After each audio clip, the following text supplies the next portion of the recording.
Hello, and thank you for checking into the Neutral Zone Hotel. We hope you enjoy your stay here for the next hour or so, and here to make said stay excellent is myself. My name is Trevor. My pronouns are he, him. I am the almost regretful Vancouver Canucks fan, and I only say that because my team had to go down to its third string goaltender in the playoffs after 4 games, and yet somehow has 3 wins, 1 from each goaltender. Go figure. To help me out in assisting your stay and being a wonderful one, I've got a couple colleagues with me. Benjamin. Hey, everybody. My name's Benjamin. I'm a Montreal Canadiens fan in Ottawa. My pronouns are he, him, and I am here today to ask a daring question that no sports journalist or broadcaster is going to ask. Was Monday the last time we see Steven Stamkos in a Tampa Bay Lightning uniform? Only I am brave enough to ask this question. And as you can also tell from the anger, SJ is also here. Hello, I'm SJ. I am a Seattle Kraken fan, a lifelong Seattle Kraken fan living in the beautiful city of Seattle. And I noticed that Trevor very cleverly dodged having to say that we were an unapologetically left-leaning podcast exploring hockey at its best and worst in the intro. Well done, not having to say unapologetically. And you dodged giving your pronouns there, pal. Oh yeah, I'm the worst. I always forget. My pronouns are they, them. Yeah. John is going to have a... Oh, John's not editing this, is he? No, John's not. Yeah, he is. I'm doing next week. Okay, yeah. So John's going to be away for a couple weeks, but he's going to have a shit when he hears me ask about Steven Stamkos right in the intro. And I'm looking forward to hear. I bet you he's going to post something because it'll be really funny. Posting on our Discord, by the way, Neutral Zone Hotel /Discord. You should come hang out with us because we're really cool. Ish. I'd say so. Hey, people who are in our Discord seem to enjoy it, so why not? That's right. And thank you. I take a week off from doing the podcast and I completely forget about the tagline. What is wrong with me? No, it's not like we have it written down in a document or anything for you to read. Which SJ shared with you before we started recording. I know. I even have it up in another tab. I'm just the worst. Oh, speaking of the Discord, I would like to shout out Tim for posting that photo of Lindy Ruff right next to Old Yeller. Extremely funny. Extremely funny. Well done. Incredible. I want to point out that I was exactly right. They are identical. 100%. All right. We're coming to you. Well, we're going to be coming to you on Thursday. Maybe Friday, depending on when you want to listen to this. However, we are recording this on what we are dubbing Elimination Tuesday because we have 4 games on the NHL docket, all of which are potential elimination games. But before we get into that, there's a couple other eliminations we have to talk about. Namely, David Quinn being eliminated as San Jose's head coach, and more importantly, Dave Hackstall out as Seattle's coach. And thankfully, we have a resident Seattle fan to tell us all about their thoughts on this. It's a really rough time to be named David. It turns out you might get, if you are named David and you are a coach, watch out, you might get fired this week. That's apparently just the way it goes. So Dave Hackstall, the first coach in Seattle Kraken history, which means he has done 3 years in the Kraken mines, has been fired this week. It was not shocking. The team dramatically underperformed this year. And I kind of expected it right after exit interviews. And then it didn't happen for a week, and I kind of forgot about it. I was like, I guess maybe they're not going to do it. Or maybe they're waiting until the end of the playoffs or something. No, they were just waiting to, I guess, process. I guess they had to go through the process of analyzing their ex's interview data and talking to each other. And then the decision was made to let Dave Hackstall go, along with his assistant, Paul McFarland, who runs the power play. And let me tell you, I have nothing against that man, but he can be yeeted into the sun. The power play has been garbage for 3 years. Absolutely no changes. They never tried anything. They never made it any better. 3 years of utter failure on the power play. So good luck in your next gig, Paul McFarland. They did retain the other 3 assistant coaches. So who knows if they will, if after bringing in a new coach, they do retain them forever. But for now, Jay Leach, who ran the PK and the defense, still has a job.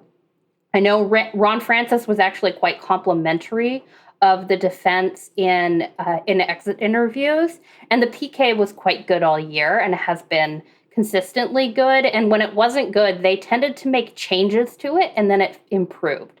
So Leach was probably, one of the few who was actually willing to make adjustments over time.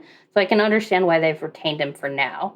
They also retained Dave Lowry, who kind of like filled in the gaps of, I'm not sure exactly what he was responsible for, but I think he kind of did the other stuff that like the defense coach and the power play coach and stuff didn't do. And so he's still sticking around for now. And of course, the goaltending coach, Briere, also sticking around. The goaltending was fine this year. I don't think that Briere's in any danger of losing his job. I think the biggest surprise, though, that came out of this was the report from Emily Kaplan that mentioned how in the exit interviews, a lot of players told Ron Francis and management, we don't want to come back here if Dave Haxtell is our coach. Well, what she said was that significant players said this. Yes. Not a lot of players, which makes me think it might have just been 1 or 2 guys who but obviously were considered impact players on the roster. Maybe they were leadership, maybe they were a significant rookie. But I was really surprised by that. I never got the sense that the players themselves were particularly unhappy with Haxtell. Well, outside of maybe a couple, I think Yanni Gord was a little unhappy because just kind of from the way he played, that man truly hates to lose, and he had a shitty year. Like, he was bad this year, and I think he was really, really frustrated. So I wouldn't be surprised if maybe it had been Gord who said that, and I would consider him a significant player. Although I don't consider him a member of the core going forward. He's really too old for that. So it was a surprising thing to have reported. I'm very curious where Kaplan got that information, whether it was agents or the players themselves. There are not a lot of the national insider folks who really pay any attention to Seattle or nurture those relationships. So we really have to rely on our local media for information, and the local beat writers are really the people who tend to know the most about what's going on in that organization. Benjamin, you got any thoughts about this? I would say I'm not surprised Dave Haxtell got fired. The Dave Haxtell experience has not been a successful one. Philadelphia Flyers fans will tell you that he was a pretty miserable coach to watch.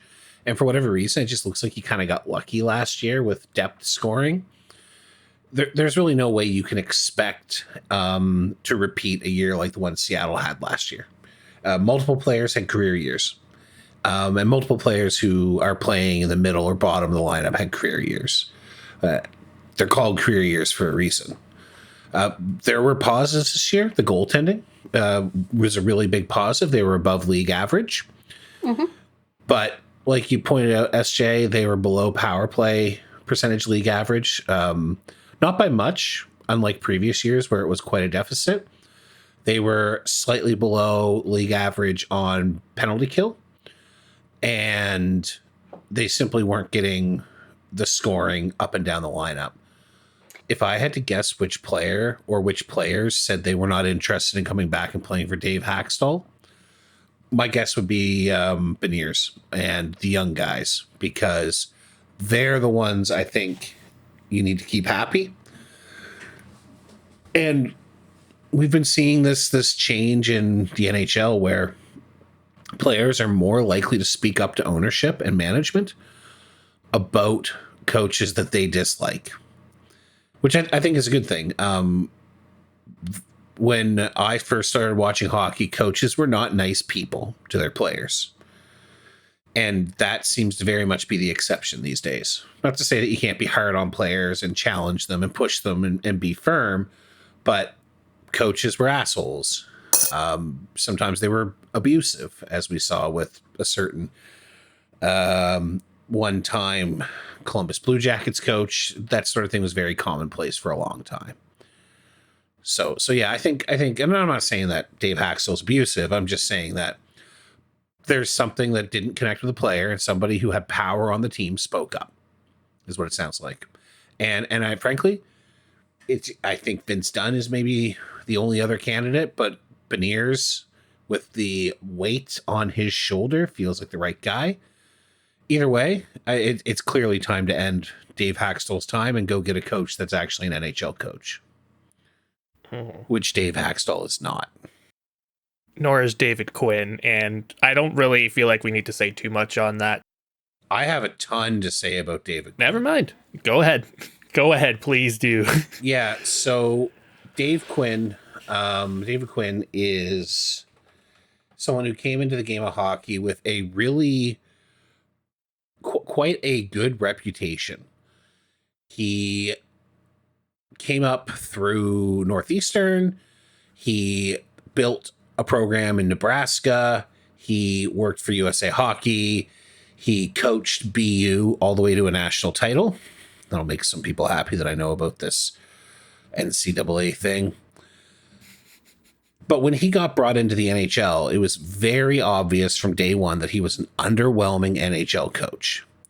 He was actively bad in New York and got himself fired very quickly. And then he was actively bad in San Jose. Nobody expected San Jose to be good, but San Jose did not post 20 wins this year, which is absolutely brutal. So Dave Haxtell has coached 372 games in the NHL. How many of those games do you think his teams won? Sorry, 372. I'm going to wager 189. SJ, how many do you think? Haxtell, not Quinn? No, Quinn. We're talking about Quinn now. Okay. Oh, well, you said Haxtell. You said Haxtell, listen, so. they're both named Dave. We're talking about Quinn. Okay. All right. 372 for Quinn. Okay, that changes a lot of things. We're going to go with like 125. I would go with, I don't know, 150. Yeah, so David Quinn won 137 games as an NHL head coach. Right down the middle. Yeah. Haxtell only won 241 of 523. So I'm not going to sit here and say that he had anything great to work with on either of those teams. But there's a difference between not having anything great to work with and pushing your teams to misery. I know a lot of people out there are saying that San Jose wants to be bad right now. But the simple fact of the matter is, they're going to be bad even if they had the ghost of Scotty Bowman, come down and inhabit Andrew Brunette, who somehow switches teams. They're going to stink. It's about how you stink and keeping the team competitive and believing that they have at least a puncher's chance to win every night, which the San Jose Sharks do not believe. Every time you watch them, it's misery. Mm-hmm. So I think it's more about team attitudes and keeping the players engaged and building a place where the young players want to play and building a place where the young players are willing to take those 8-year deals right off their ELCs at a discount so that you can lock in guys like Will Smith and William Eklund very early and keep them around for the foreseeable future as you continue to add picks and then eventually sign free agents. And it's very clear that David Quinn was not encouraging players to want to be a San Jose Shark. So yeah, I think he goes. I think they could use a coach like Don Granato, who by all accounts did a great job smoothing out the challenges in the room in Buffalo, and was probably never going to coach them to the playoffs, but certainly coached them to being a team that other teams didn't walk in kind of laughing at right out of the gate. And that's what they need in San Jose, a coach who can set them up to develop their players and get them ready to begin taking other steps. It's kind of the same reason Montreal brought in Martin St. Louis. They brought him in to make the vibes better and convince the players it's okay to lose as long as you're trying, which before, under Dominic Ducharme, those players were moribund and listless and a whole other host of adjectives. So yeah, I think the guy's just not an NHL coach, and when you have a non-NHL coach in charge, players hate it. One thing I did kind of learn today and found wild was with Hackstall being fired, guess who's the longest tenured coach in the Pacific Division? It might be Cassidy or Tocchet. It is Bruce Cassidy, who's only been on the job for not even 2 years. Rick Tocchet is second, and he got hired midway through last season. Aside from that, like, Edmonton fired their coach this year. LA fired their coach this year. Now Seattle has at the end of it. Calgary and who's the other one that I just had on the tip? Anaheim changed their coaches at the beginning of this season. Coaches have talked before. Pardon? Coaches have a shorter leash nowadays. Mm-hmm. And we've talked before about the coaching carousel, and it's evident that over the last 5-10 years that someone took the speed of the carousel and accidentally nudged it from, kind of slow to holy crap. Yeah, there are only 5 coaches in the NHL who are tenured for more than 3 years. With these 2 firings, how many teams have changed their coaches just this season alone? Anyone got a guess? I mean, I just if you've got it up, then yeah. All right, close it down. Don't it's too count. late. I already looked. All right, SJ, how many teams do you think have changed their coaches just this season? And by this season, I mean after puck drop. I'm not counting Columbus. A lot. It's like 5, 8, 7 or 8.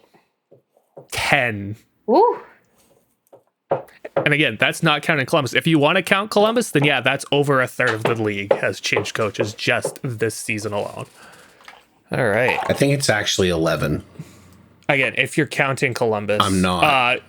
All right. Are you looking at the one that says on St. Louis, Ottawa, New York, LA, New Jersey? Oh, okay. The list I'm looking at counts Arizona as inactive. Yeah, because Arizona ends and then Utah begins. Yes, I looked at that same list earlier. Technically. Well, that's not not the case. But only 5 coaches longer than 2.5 years, 3 years. And one of them is getting fired very soon. Oh, yeah. Of course, we'll probably touch on that in a couple more weeks, after Toronto gets eliminated, because let's be honest, we all know who we're talking about here. I mean, we put it in the document to talk about Sheldon Keefe. We don't have to talk about Sheldon Keefe. I mean, they're tied right now, so he's getting fired unless they go all the way to the finals. There's no way around it. Yeah, well, even then, until they're eliminated, until he's officially done, I don't think it's worth it. No, see, at the end of the day, I think Maple Leaf Sports Entertainment is about to make huge changes. They have a new CEO, and he's going to want to bring in all his people, top to bottom. I think Shanahan's gone. I think Trevor gets on a short leash. I think the coaches are gone. I think they fire everybody at the Marlies. They're going to rebuild that whole organization sometime over the next 4 months. So, wait, do you think they're going to let all the AGMs go, like Wickenheiser? Or do they keep somebody like Wickenheiser in the organization? I think they keep Wickenheiser because she is more... I'm not going to say that what her job is a public-facing role to make the team look good, but I think that's somebody that has absolutely no taint on them. So you couldn't fire it without being like, you just fired Haley Wickenheiser. What the hell is wrong with you? But you probably move her into a bigger role. Like, does she move up in the AGM organization? This is a team with a lot of assistants and people in that front office. Mm-hmm. So I think they have like 5 assistants or something. Yeah, that's what Crazy. I'm saying. They've got like their cap guy. They've got 2 for the Leafs specifically. They've got Haley Wickenheiser. They've got the guy who does the Marlies, and I think he has an assistant. So I think a lot of those people pack their bags because I think they're just going to clear the whole thing out and rebuild it. Well, we'll find out in only a few weeks, probably. So I don't want to dwell on probably it too more much like a few days. I love watching shit. Yeah, Toronto. I agree. Anyway. It's just unfortunate that Toronto has to play one of the few teams that will make me cheer for Toronto, but that's besides the point. Something I do want to touch on, though, SJ, you alluded to it earlier when you talked about Seattle broadcasting, and more big news coming from the Emerald City. Seattle is ditching Root Sports and is going to be moving their broadcast team. Yeah. Or broadcast network. Yeah, so Seattle has ditched Root Sports, which is a cable channel. Root Sports is owned by the Seattle Mariners, the baseball team, and it is a premium cable channel. They charge a boatload of money for it, and even if you have cable, you have to pay for like an ultra expensive cable package in order to get this channel at all. The Mariners are actually losing a ton of money on Root Sports. It's a sinking ship. And the fact is that cable penetration in the Pacific Northwest is terrible. We're a streamer region. So the Kraken are bringing their broadcast production in-house. They're going to do it themselves.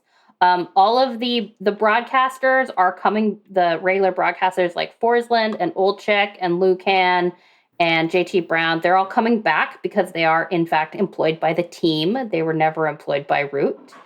And the Kraken are going over the air in Seattle. They'll be broadcasting on Kong and King 5. They also have deals to broadcast over the air in Portland and Spokane. And they're looking for other over-the-air broadcast partners in the rest of their regions that they have exclusive rights to in Oregon, Washington, and Alaska. For those folks who cannot get an over-the-air signal, they just live out somewhere where that's not available, the games will be available for no extra cost on Amazon Prime Video. This is a big step into Amazon Prime, and I think the fact that Amazon Prime adoption in those regions is very good. Like, most of the demographics that the Kraken are trying to hit, and they are notably not hitting with their cable channel, already have Amazon Prime. And if you live in Oregon, Alaska, or Washington, you can just get it on your Amazon Prime subscription, so without paying extra. So it's basically free to most of the people that they want to get, and that is going to dramatically increase their ratings. Their ratings were really, really bad on Root. So the idea is they're basically moving to a more ad-supported model. They're hoping that the shift will increase their ratings enough that they will basically be able to make up the revenue that they were receiving from Root in ad dollars. They'll be able to sell more ads. They'll be able to charge more for those ads, and not charge their consumers, their customers, their fans as much, whilst making the fans actually be able to watch the games for once. I'm really excited about this because it's literally going to be the first time that I personally will be able to watch the local broadcast without having to pirate it or do VPN shenanigans to get it on ESPN Plus. So this is going to be great. I have a digital antenna. I can just turn my TV to that channel and it'll work. It's just so exciting. So yeah, it's gonna be great. A whole new world. I think the other big thing too is something that you mentioned is it's like on a publicly available channel. So you're also going to be able to get a lot more eyeballs on it. Like I know this might be an archaic practice. I don't know if this is still a thing, but you got someone who's sitting on their couch with the TV remote, just channel flicking. All of a sudden, hey, hockey. I haven't seen hockey on here before. What's going on? Oh, this is interesting. And yeah, you never know. Yeah. I hope, that they'll actually be able to expand the fan base a little bit. Mm-hmm. Another offering going to Amazon Video is in Canada. Rogers is selling Monday Night Hockey to Amazon Video. Who wants to talk about that? Yeah, so one of the big challenges for Rogers is that they overpaid for the NHL rights in Canada. It's been known for a while. So basically, they had a 12-year deal at 5.2 billion American for the 12 years. That is a ton of money for the size of the hockey market in Canada. Obviously, Canadians watch hockey. They watch a lot of hockey. But when you consider that the population of Canada is roughly the population of California, the numbers don't quite make sense. And Monday nights has been a night they've struggled to monetize. So Monday Night Hockey has been the primary show for the last little while, hosted by David Amber. But now they are moving it onto Amazon Prime. So a lot of people have Prime accounts. And Prime is interested in adding live sports.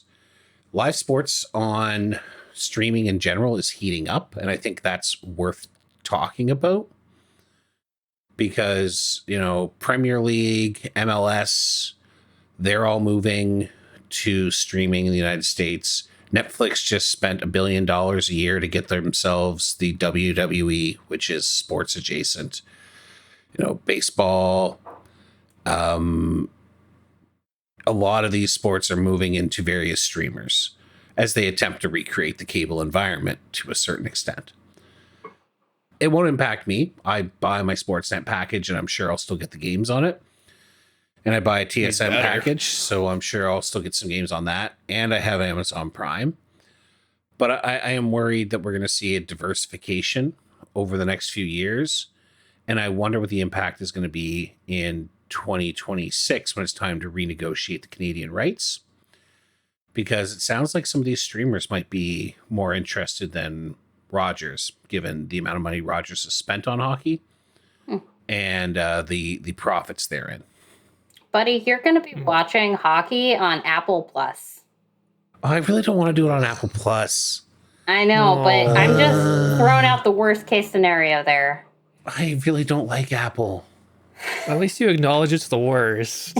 But I had to bring down the mood. Sorry. All right. Another one I wanted to mention was the Penguins, the Pittsburgh Penguins. So they're owned by Fenway now, and they are offering a new streaming service and it will broadcast Penguins and Pittsburgh Pirates games locally. This follows what the model Fenway did with Nesson a couple of years ago. So they also have their own streamer. Of course, if you already have cable, pay for the cable channel. You'll be able to just use the streaming app with your cable login. But if you don't, you can basically buy access to the streaming app and get the Pirates and Penguins games. I don't like this as much because you really are paying a whole extra fee to get the local games. And I don't know. I just think that kind of sucks. Well, they're also not the first NHL team to do this. Vegas announced that they were going to do this at the beginning of the season.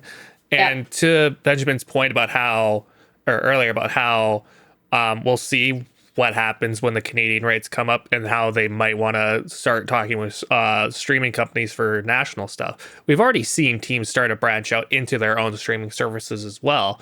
And I'm sure this is not going to be the last of it. That, like, I would imagine almost that by the end of it, that almost every team's going to have their own specific streaming service if fans want it, because for people like us who want to watch as much hockey as we can, we're completely fine to pay for ESPN Plus or Sportsnet Plus or whatever so we can get access to everything. But if you're in your own market and you just want to watch your team, why not? You're going to see this and be like, all right, I can shell out a few bucks and I can watch all my games for my team and my team only. And then you also get, maybe even get your Homer broadcast, or you just get something like that. I can see a lot, if not all, teams eventually doing this. Whether it's going to be for good or for bad remains to be seen. But I can only see this as being a trend that's just going to continue and continue. Yeah, I just really dislike it because of it. It just breaks up the whole, like, oh, you're paying for every little streaming service, right? And it's it's too much. Like, oh, I have to buy Netflix. Oh, I have to buy Max. Oh, I have to buy a whole different streaming service in order to get sports.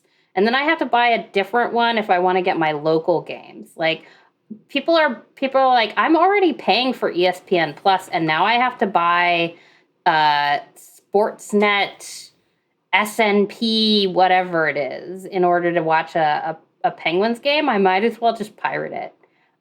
So I feel like we need to rebundle, essentially, in order for consumers to actually get access. And it's tough to say that because it's just gotten to be too much. And I don't know, nobody's making any freaking money. I don't know how sustainable it is to run a streaming service for like 2 offerings. Guess we'll find out though. Yep, 100%. We're gonna take a quick break, and when we come back, we're gonna talk playoffs.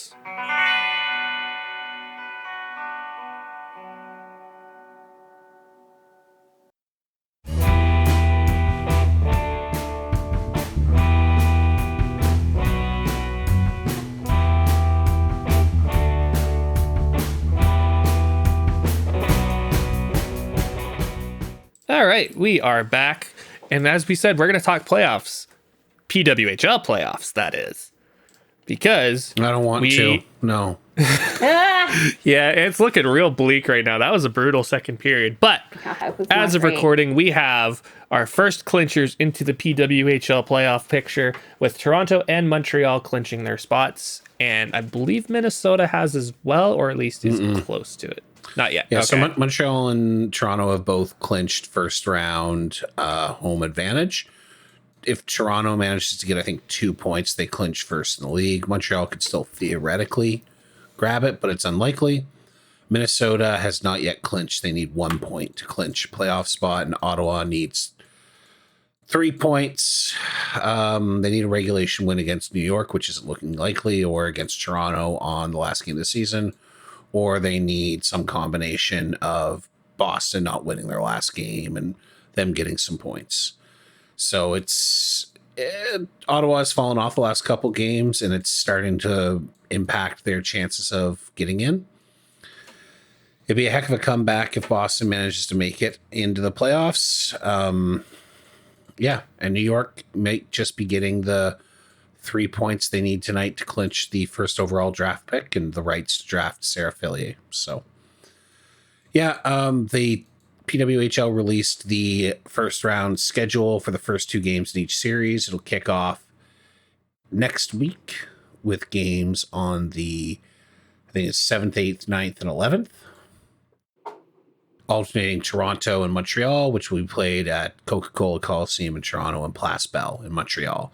So they are going with some significantly larger sized venues than the places that have been more used in each of those cities. Well, especially for Toronto, that's a big get, considering Mattamy we've said the whole time Mattamy is too small for that team, and that Coca-Cola Coliseum would be perfect. And being able to get that for the playoffs, thanks to Belleville eliminating the Marlies in the AHL playoffs, is a boon for PWHL Toronto. I'm curious, actually, how much does Coca-Cola Coliseum seat? 8,100. Oh, that's pretty good. I hope they can fill it. That'd be great. I don't think they're I going would to have a imagine problem. so. Yeah. It's not like those people are going to be able to go to Leafs games. Ah! Well, I mean, let's be fair. The Leafs are probably also going to be up by the time that starts anyway. So 2 for 1. Well, But then we've also seen some of the pricing start to get announced as well. Yeah. Prices are fair. Mm-hmm.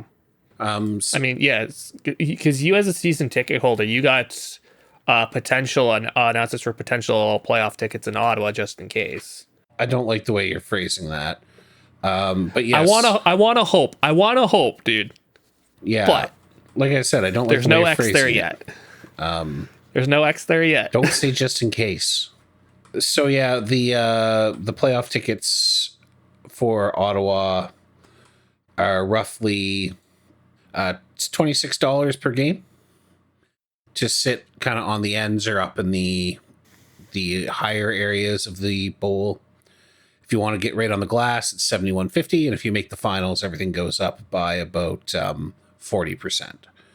So it's $32.75 for the ends and $90 for the glass, which is not too bad. Very affordable and comparable to the 60s, what the 67s was charging for playoff tickets. And then we've also seen Toronto be around the same, at least for season ticket holders, and then, get that little extra bump up for whoever else. And then also we've seen the announcements for the awards for the PWHL, all the different kinds, and some of them that are being named, which I know SJ has opinions about. Yeah, so they announced, they're going to have a pretty standard slate of regular season awards. MVP. They're going to have a playoff MVP. They'll have the top scorer and the rookie of the year and so on and so forth. They decided to only name 2 of them to start. So the regular season MVP will be the Billie Jean King Award, and the playoff MVP will be the Elena Kloss Award. And I, for one, think it is very odd to name women's hockey awards after tennis players. Yeah, I don't know. Just seems strange. To me. Not sure why they would do that. Okay, that's a lie. I do know why they would do that. They did it because those people got the money.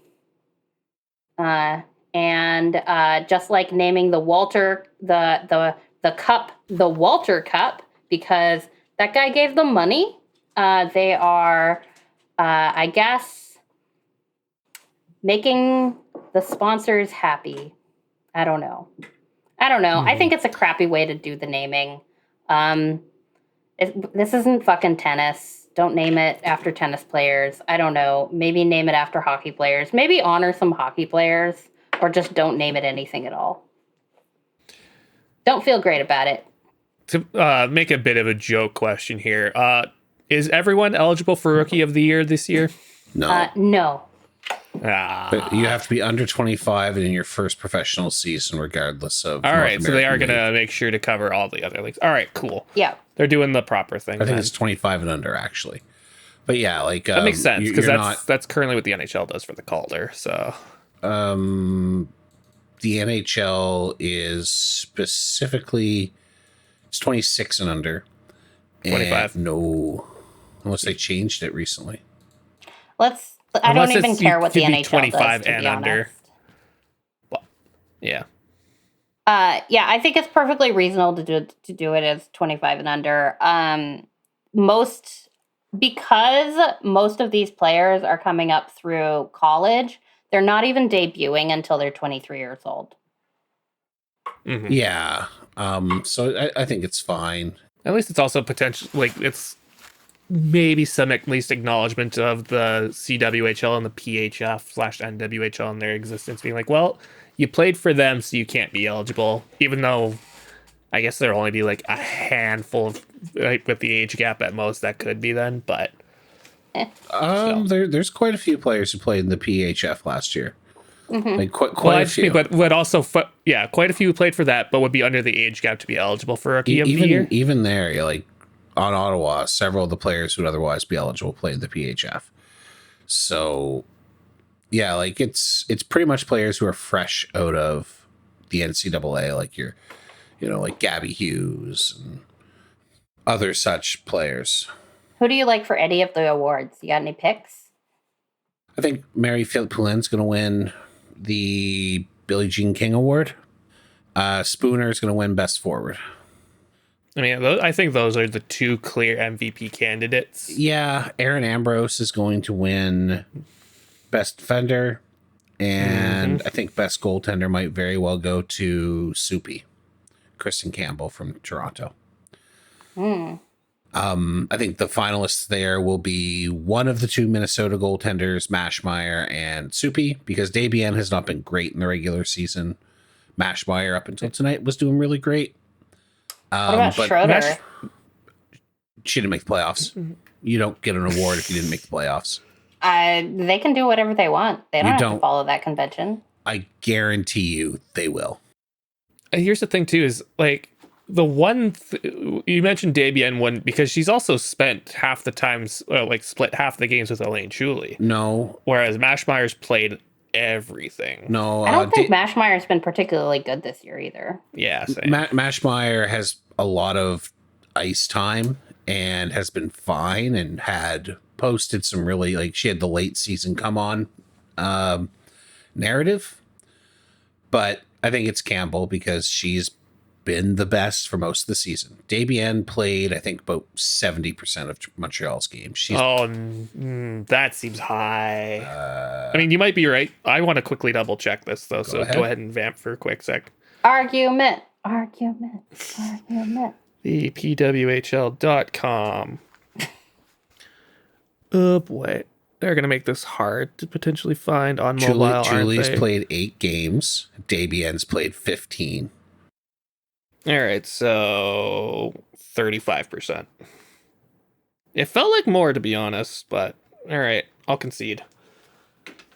Even though, which is also surprising, too, because Chuli had some really good stats for her starts. But have they announced who actually votes on the award?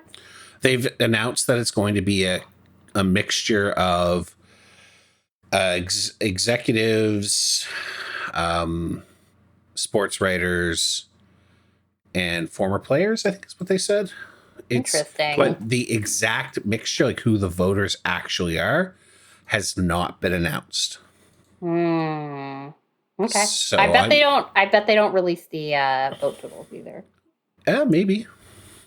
I don't know. I mean, I hope they do take a page out of the NHL and do release it. But you're probably right. At least for the first few years, I think they'll keep it. The NHL does not release the vote totals. The Professional Hockey Writers Association releases the vote totals for the awards upon which they vote. But we never find out what the vote totals or what the actual votes were for the Vezina or the Jack Adams or anything like that. So, yeah, if they're not going to give the votes to just the hockey writers, which it seems like they're not, it seems like they want the league having some level of input on it, then they're definitely not going to release it. And is that because it could be political? Maybe. You never know. Keep it in your pocket, right? If you're the league. So yeah, I guess my feeling on the awards for the PWHL is I don't care about the names. Legitimately do not care. They own the league, and we wouldn't have a PWHL if it wasn't for Billie Jean King. So if that's what they want to do, go for it. It's a better name than the Art Ross or the Hart. But I suspect they'll probably name the best forward, best defender, best goaltender after a few players when they retire. Or maybe get inducted into the Hall or something like that. I think they'll probably add some names as they go to honor the current players and maybe a couple past players, but probably not likely with the way this league looks at kind of its intellectual property. and I guess I'm just fine with that. Whatever.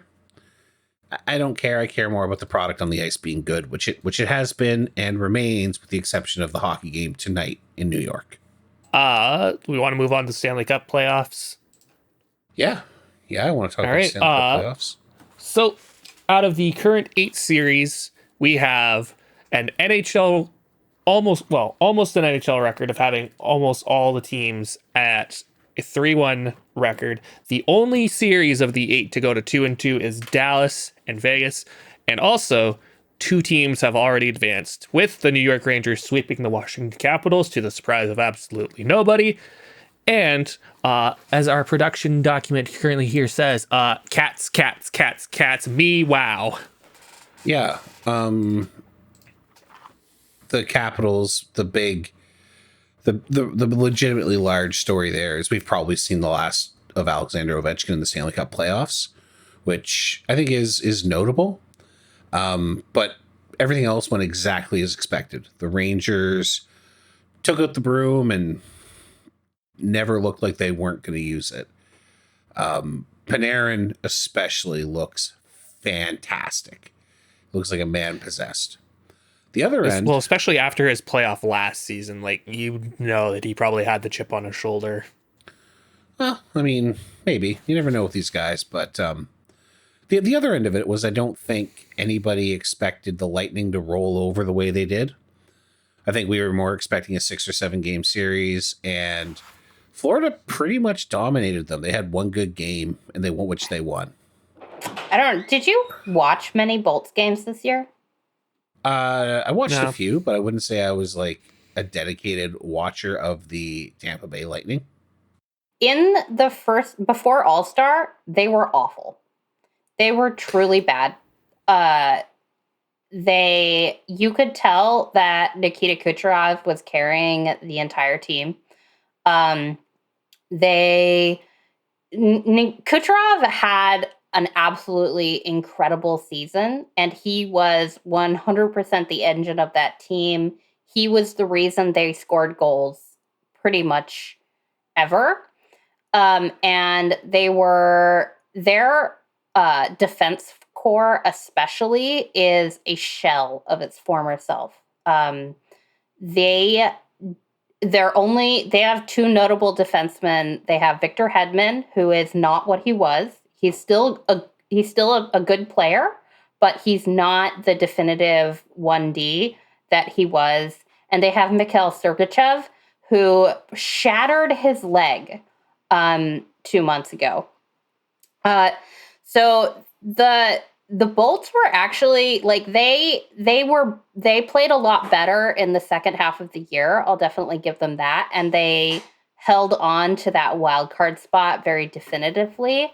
But they never looked like a contender, and I never expected them to give really give a series to the Cats. The Florida Panthers were just absolutely dominant this year.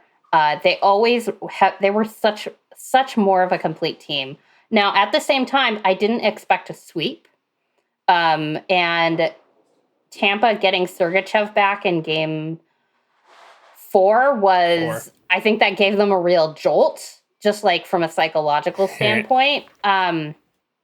So I was not surprised when they won that game. I kind of expected them to win 1 or 2, but I never expected them to really give the Panthers a run for their money. You can't win a hockey game with one guy, and I think Connor McDavid could tell you that. I think they have a reputation that they have earned over the past few years of being a team that rises to the challenge in the playoffs, regardless of the regular season. And I think it takes a lame turnout in the playoffs to remove that. So I expected them to find another gear above what we'd seen in the regular season, and they simply did not. Whereas it looks like the Panthers got even better. Mm-hmm. I think they did gear up. If I were in the East, I would be pretty afraid of the Florida juggernaut right now. Like if I was the Toronto Maple Leafs, I don't think I'd try to beat Boston. I think I'd just give up and go home. Maybe cry on the bench a little bit, even though, it's not junior, but. Bro. Nice. So speaking of those said Maple Leafs, as we record, and I said at the top of this cast, it is Elimination Tuesday. This is the last day of the first round where we have 4 games, in all of which we could see an elimination. Said Toronto Maple Leafs and Boston Bruins, with Boston being up 3-1. Is there any hope at all for the Leafs? I think that there's a very real possibility the Leafs take it to 7 games and then absolutely get wrecked in Game 7. I'm pretty sure I've seen this movie a few times before. And I say that only because it's happened before, and it just feels like we're on Groundhog Day with this team. Leafs fans, don't listen to what I'm about to say. You can turn off your headphones right now. I am predicting the Leafs win this game. They win Game 5 and they win Game 5 and they win Game 6. And they are up by at least, but let's say they're up 4-1 going into the third of the 7th. And then the Bruins win. That's what I'm predicting. I'm predicting a repeat of it was 4-1. Or they go out tonight. Dear listener, you will know. Okay, Leafs fans, you can come back in. You know what? All right. It could be worse for the Leafs. The Bruins could be forced to play their own Zamboni driver as a goaltender. Oh, sorry. It just happened. Just came out. The hits really do keep coming. Oh, my God. The Leafs, they're such a loser franchise, right? Like, we got Ryan Lambert up in here. How do you have this level of talent on your team and never be able to take it and win the important hockey games? It's mind-boggling to me. It's absolutely mind-boggling. Yep. I think they need a new coach. I don't know. Oh yeah. Maybe that's controversial take. I mean, we already discussed that a little bit earlier, and I'm sure we'll talk about it later on in the coming weeks. In the postmortem. Yeah. Continuing on, as well right now, as we record, Carolina and the New York Islanders are currently playing. Carolina up 3-1, and as we record, up 3-2 near the end of the second period. I'm amazed Carolina didn't sweep New York, to be honest. They got one game. It's gentleman's sweep. Probably gonna be it. Carolina's a very good hockey team. They are better at scoring big goals now than they were 3 months ago. But the Islanders are the kind of team that have the ability to play low event hockey and win a game. And don't forget, they were up by a significant margin in Game 2 and they blew it. So, well, and see, that's the thing, is how you described New York is almost basically how you describe Carolina, just Carolina's better. That's exactly what I said last week. Yeah. So that hasn't changed. Carolina is just a better version of New York in every way. And yeah, like 5 games feels right for that series. I'm glad that the Islanders got a win. If only to make Patrick Waugh happy. And then later on, Winnipeg and Colorado. This, I will admit, is the one series that I'm surprised at how it's gone so far. In that I didn't expect Connor Hellebuck to get absolutely shelled the way that he has been. I mean, if there's one thing that you can expect from a bonus team, it might be good defense. But yeah, they're not playing good defense, and they're really exposing their goaltender to getting rocked, and Hellebuck's not having a great series. I expected this to be closer than it is. Yes, they did win a game. The Jets are dealing with some injuries as well, but Yeah, it's been pretty brutal. The Avs they just go out there and they just look like the superior team up and down the ice. They seem to be scoring at will. Um, and it's actually kind of fun. It's fun to watch them play. Like the Avs are a really fun team.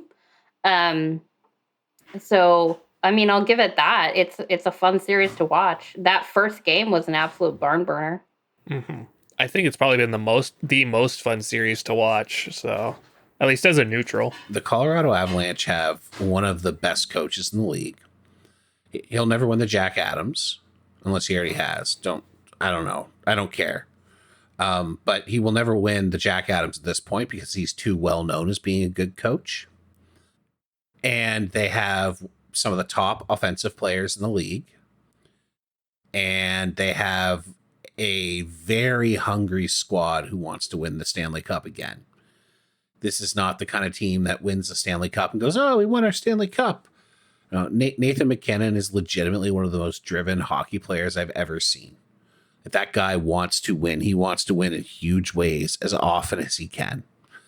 And as long as he has life in his body, he will do two things: avoid carbohydrates and power the Avalanche deep into the Stanley Cup playoffs.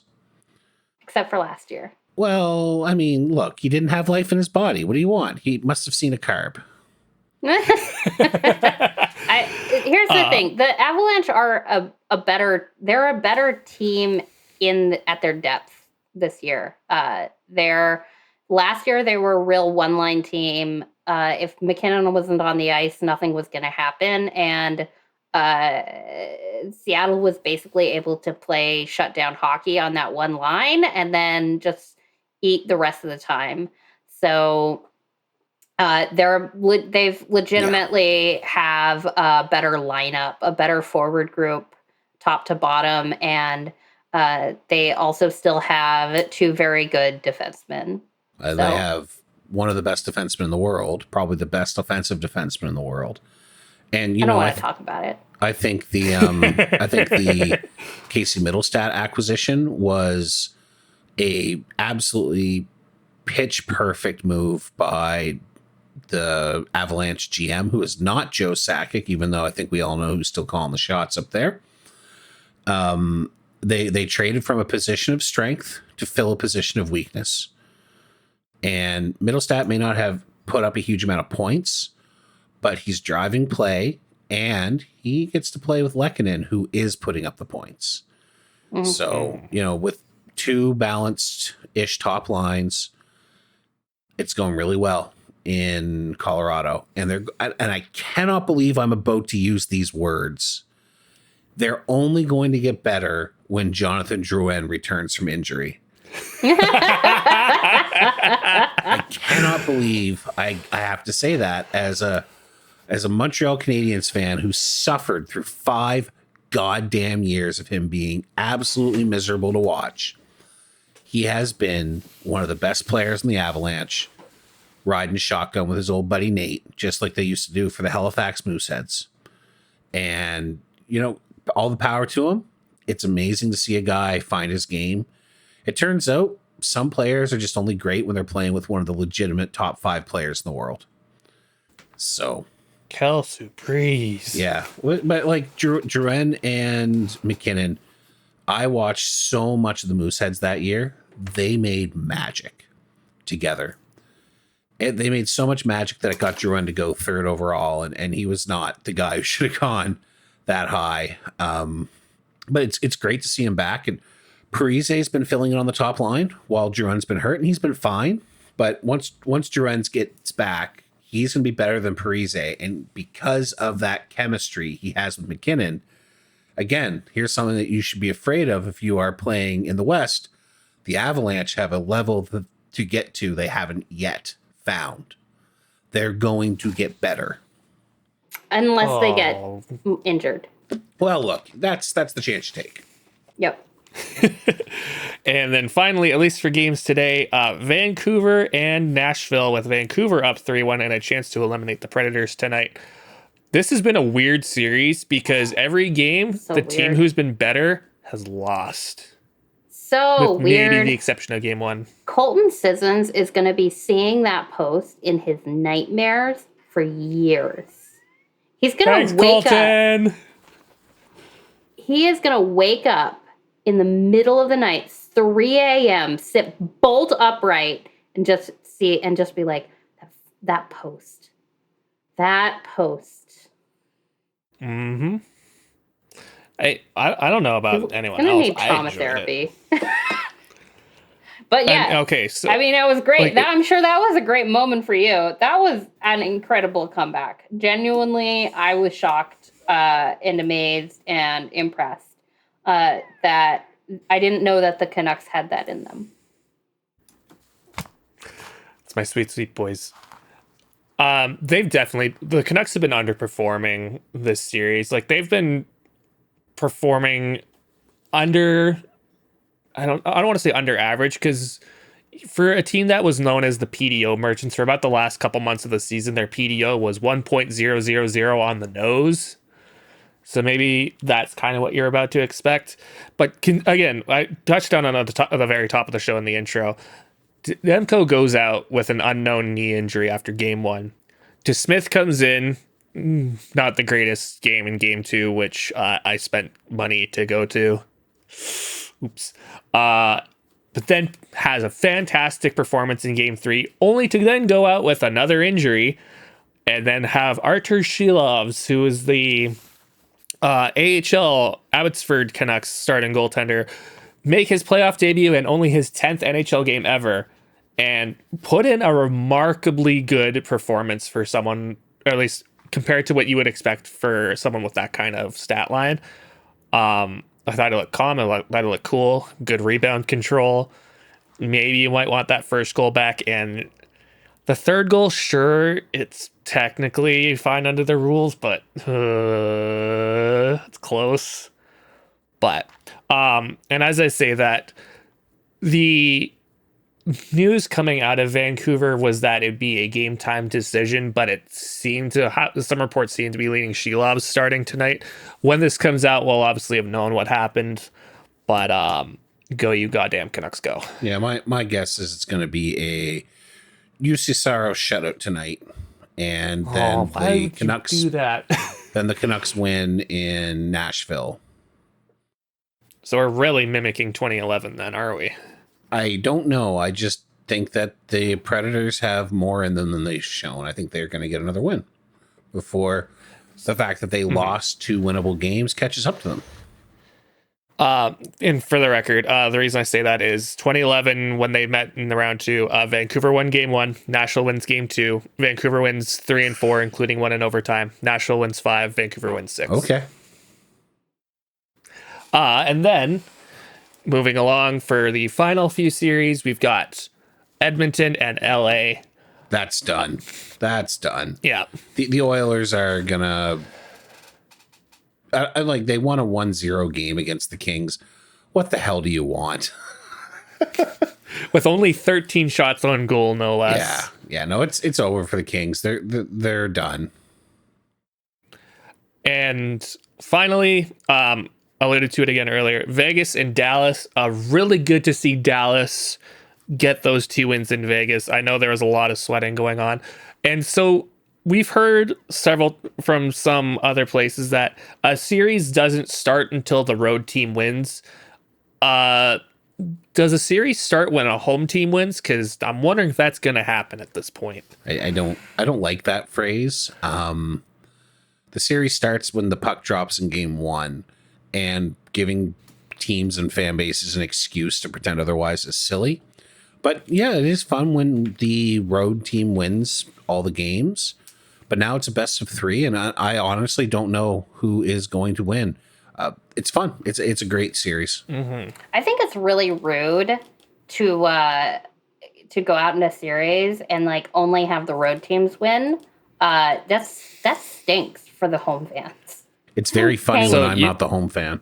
Yeah, like it's great for if you're a neutral. It's very funny if you're a neutral, but if you're a fan, oh, ouch, rude. So speaking to that point, before we started recording, I was doing a little bit of scrolling. So in game 1, the home team won 7 of those 8 games. The only loss, of course, being Vegas beating Dallas. Since then, from games 2 to 4, and not counting these game 5 results, what do you think is the record of the home team in the remaining 8 series? Bad. 8-16. Bad. And honestly, most of those wins are probably propped up from Colorado and New York. Yeah. And I think Carolina, yeah. Well, I guess Carolina only had the one since then. But yeah, it's been bad.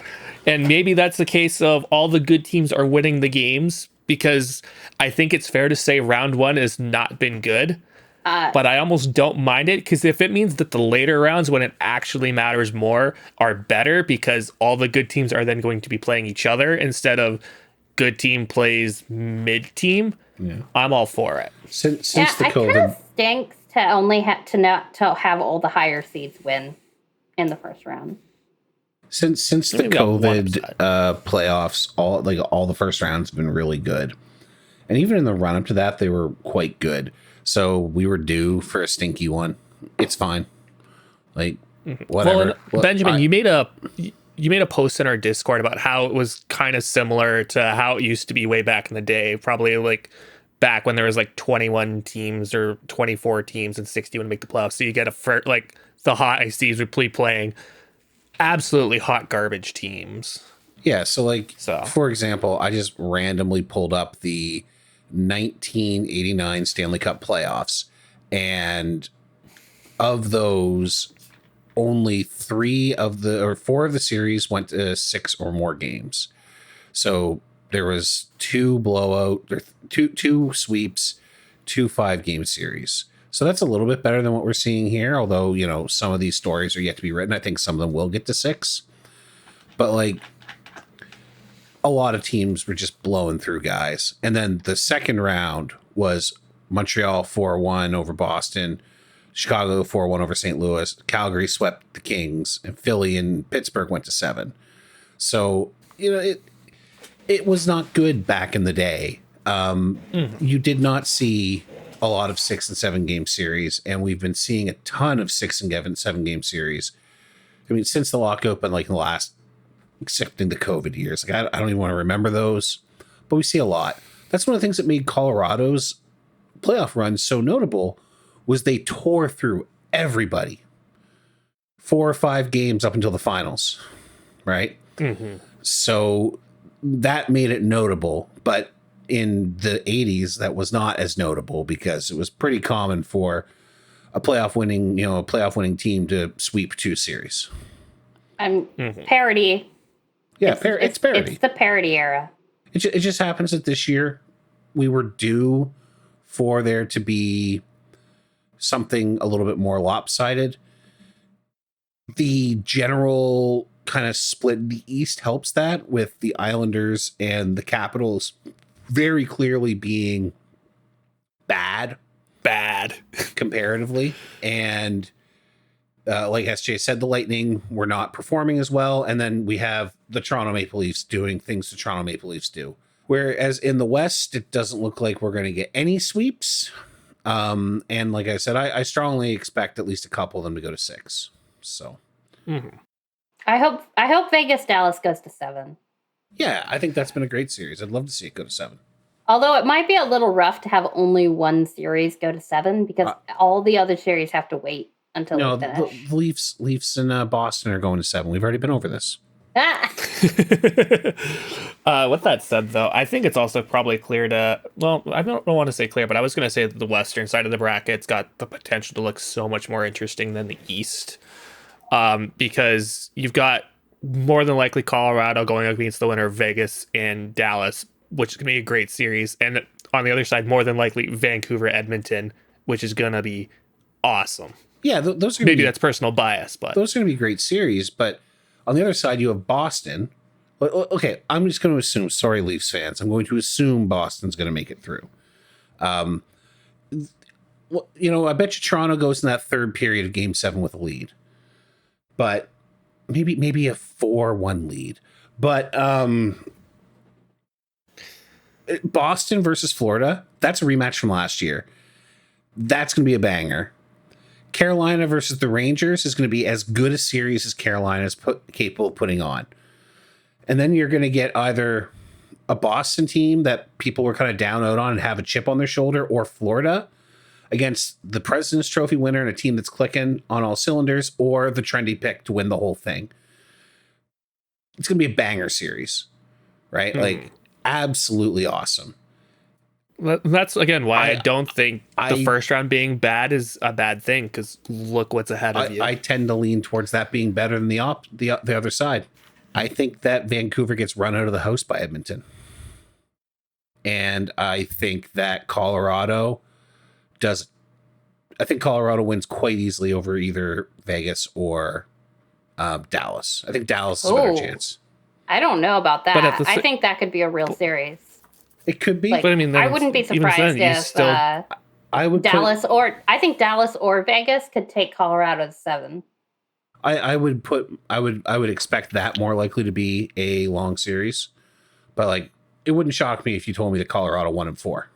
So, but then also too, then you get the point where you get, let's say, Colorado Edmonton. How cool of a series could that be? Yeah, we had it before, but I would like to imagine Edmonton probably could put up a better fight than Colorado could, or against Colorado than they did in prior years. Also, thanks for the complete lack of doubt on Vancouver there. Get right out of the building. Oh, please. Like, Vancouver didn't win all 4 games against Edmonton this year. Doesn't matter. Including a super important one at the end, but all right. Doesn't matter. Nope. You're allowed to have your opinions and you're allowed to be wrong. Yeah, I mean, we're gonna find out. We're gonna find out. Yeah. All I know is it's gonna rock, and I'm excited to see what's gonna happen once all these series are done. We can really start getting to the meat and potatoes of this. That's right. Cool. With that said, anything else we want to cover? Yeah, I think we're good. I think we should close out. Cool. All right. You have been listening to the Neutral Zone Hotel. The Neutral Zone Hotel is written, hosted, and produced by us, the Neutral Zone Hotel crew, and you can find more at our website, www.neutralzonehotel.com. If you're taking a quick peek at your phone right now, you see that fabulous little album art. That's designed by our good friend Emily Mowbray, who I went to Game 2 with. You can follow us on Instagram or Bluesky at Neutral Zone Hotel, all one word. And Benjamin mentioned it near the beginning of the show. If you click on that website we talked about earlier and put a /Discord at the end of us, you'll find a link where you can find our Discord server where you can hang out and chat with us. I promise we're all cool and we have a good time. And if you like this episode, please rate us 5 stars on your podcast platform of choice. If you do, we'll leave a nice little chocolate on your pillow for your next stay. And most importantly, thank you so much for spending your time with us. We'll see you next time.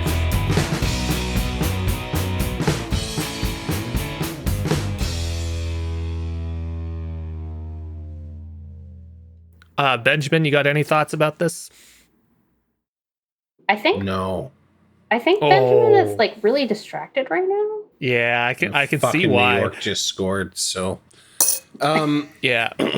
So the funny thing is, your camera's like 2 seconds ahead of my feed, so whenever I see you react, I'm like, uh-oh, something's happening.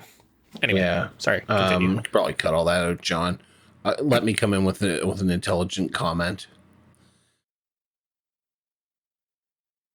Playoffs.